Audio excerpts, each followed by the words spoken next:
BPN 2.0 disalur berperingkat mulai 26 Oktober. Kesemua bayaran itu akan dibuat secara terus ke akaun bank berdaftar di bawah pangkalan data BPN, kata Kementerian Kewangan.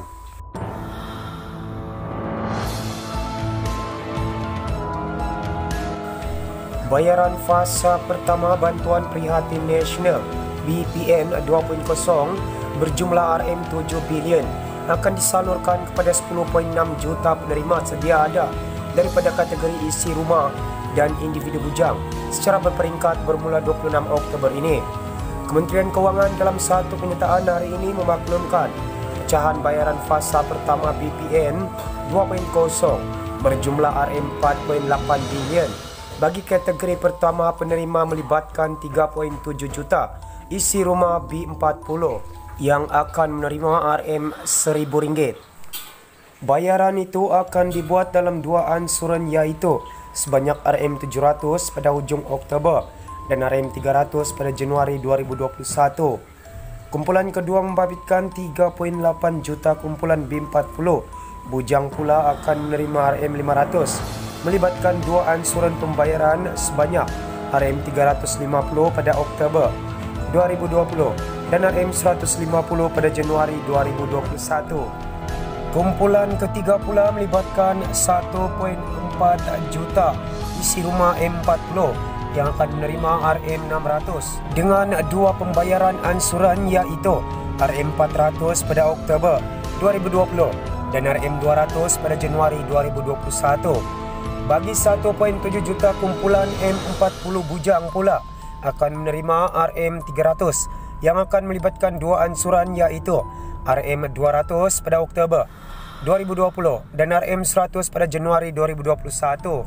Kesemua bayaran itu akan dibuat secara terus ke akaun bank berdaftar di bawah pangkalan data BPN menurut kenyataan itu.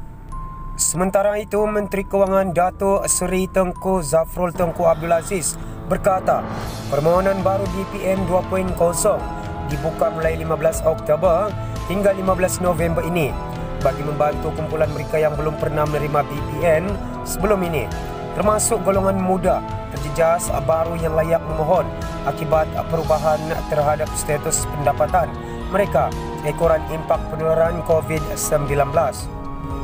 Beliau berkata untuk memastikan BPN sampai kepada mereka yang benar-benar layak, proses semakan ke atas permohonan baru akan dibuat dengan segera dan bagi mereka yang diluluskan, bayaran akan dibuat secara sekaligus pada Januari 2021. Pemohon baru BPN 2.0 boleh merujuk kepada soalan lazim FAQ yang dimuat naik di portal rasmi BPN https://bpnhasil.gov.my bagi mendapatkan maklumat lanjut atau untuk membuat permohonan. Saya ingin merakamkan penghargaan kepada semua pihak yang terbabit, terutamanya Lembaga Hasil Dalam Negeri Malaysia dan Bank Simpanan Nasional bagi membolehkan penyampaian BPN 2.0 ini dilaksanakan dengan lancar untuk kemudahan rakyat. Saya juga ingin menasihati rakyat agar berhati-hati dengan skema yang semakin berani mengambil peluang menipu orang awam yang memerlukan bantuan BPN 2.0. Penerima disaran merujuk kepada sumber rasmi dan tidak memberikan maklumat pribadi kepada mana-mana pihak tidak dikenali, katanya. Sumber dari bernama. Dalam perkembangan yang berlainan, MP Amanah juga akan failkan usul tidak percaya terhadap Muhyiddin. Salah seorang anggota parlimen yang mengesahkan akan berbuat demikian ialah Mahfuz Omar daripada Ahli Parlimen Pekok Sena.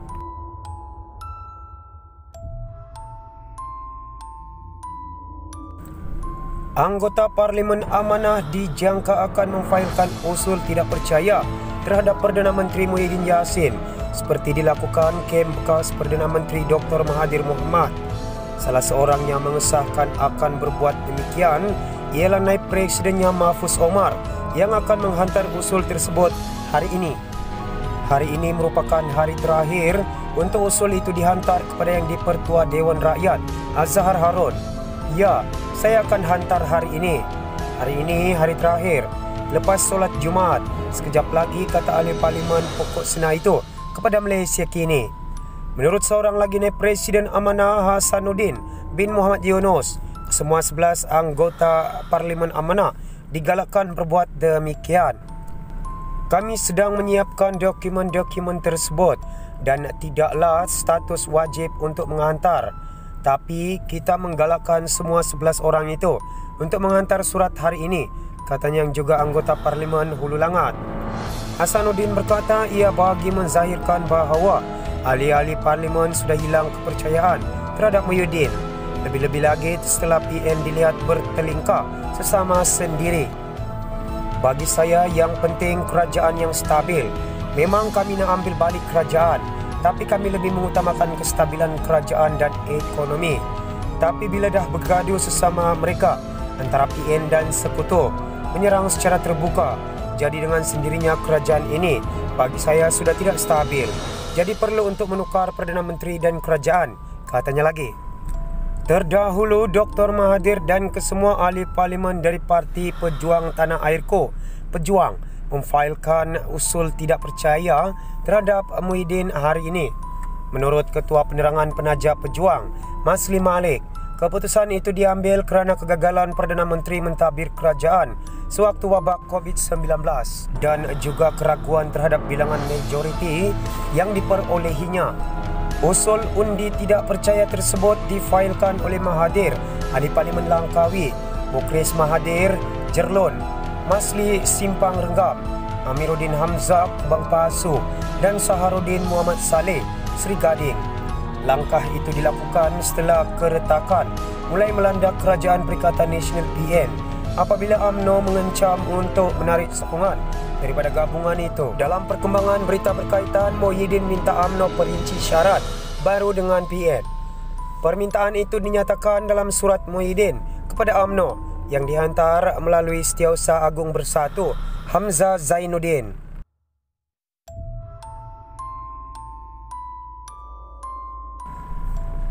Perdana Menteri Muhyiddin Yassin meminta UMNO memperincikan syarat baru mengenai kerjasama politik dengan Perikatan Nasional PN dalam usaha menyelamatkan gabungan itu. Langkah itu diambil ketika UMNO mendakwa diketepikan dan mempertimbangkan untuk menarik diri daripada penyokong kerajaan PN sekaligus boleh menyebabkan kejatuhannya. Setiausaha Agung UMNO Ahmad Maslan berkata, permintaan itu dinyatakan dalam surat Muhyiddin kepada UMNO yang dihantar melalui Setiausaha Agung Bersatu Hamzah Zainuddin. Permintaan tersebut adalah susulan sesi sidang video antara Perdana Menteri dan saya selaku Setiausaha Agung UMNO serta Bendahari Agung UMNO Datuk Seri Tengku Adenan Tengku Mansur pada petang Rabu lalu. Pada sesi berkenaan, sebahagian yang dibincangkan merupakan perkara berkaitan syarat baru kepada kerajaan di bawah pimpinan Tan Sri Muhyiddin Yassin bagi meneruskan kerjasama politik secara perjanjian bertulis berdasarkan keputusan Mesyuarat Biro Politik Majlis Tertinggi UMNO pada Selasa lalu, katanya di Petik Sinar Harian.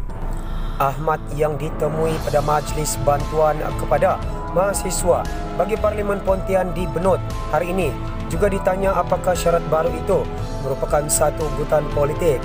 Saya hanya mengemukakan fakta bahawa Barisan Nasional BN ada nombor yang menunjukkan jumlah ahli parlimen terbanyak, iaitu 59 kerusi. Syarat baharu dibuat selepas UMNO meneliti perkembangan selepas pilihan raya negeri PRN Sabah di mana perlu ada perjanjian bertulis, kata beliau.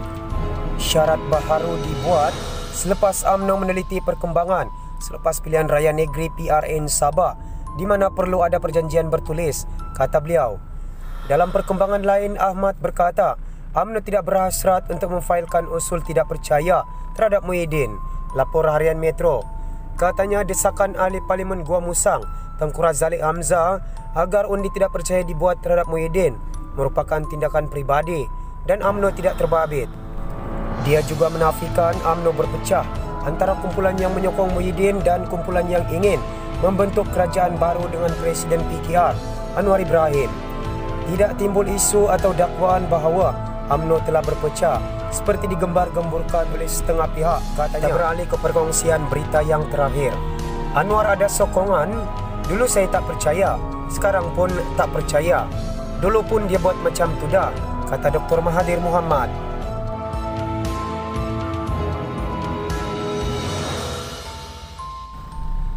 Bekas Perdana Menteri Dr. Mahathir Mohamad berkata dia tidak percaya Presiden PKR Anwar Ibrahim mempunyai sokongan kokoh untuk membentuk kerajaan baru. Dari awal lagi bila Anwar buat dakwaan, kononnya dapat sokongan kokoh. Saya tidak percaya. Dahulu pun dia buat macam tu dah. Namun apabila yang di-Pertuan Agong minta supaya masing-masing menyatakan siapa nak pilih Perdana Menteri, dia kata dapat sokongan majoriti, tapi tidak ada pun. Sekarang ini pun tak pernah juga ada bukti sokongan, kata Mahathir yang ketika memimpin kerajaan berjanji menyerahkan kuasa kepada Anwar. Mahathir berkata demikian dalam wawancara dengan utusan Malaysia yang disiarkan hari ini. Pada 23 September lalu, Anwar mengumumkan dia mempunyai sokongan majoriti yang kukuh dan meyakinkan untuk menubuhkan kerajaan pusat.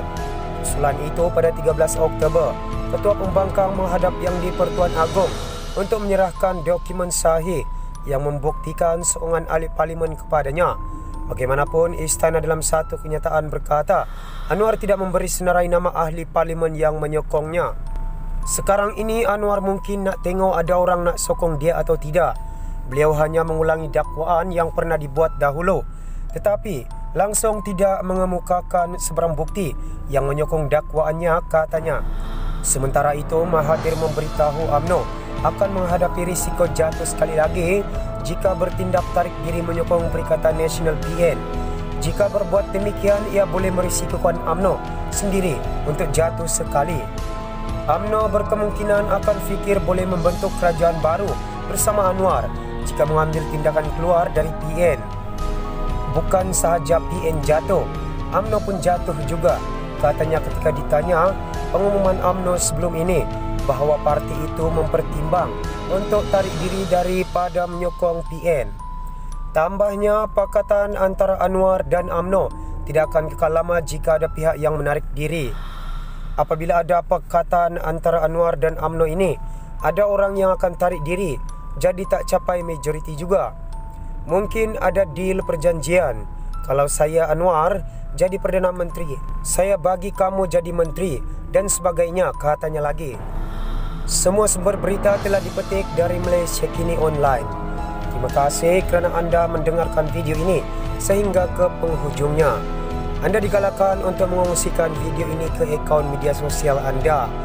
Jika anda ada sebarang komen, sila tinggalkan pada ruangan komen di bawah. Akhir sekali, jangan lupa untuk like dan subscribe channel ini. Kita bertemu lagi di video yang berikutnya. Terima kasih.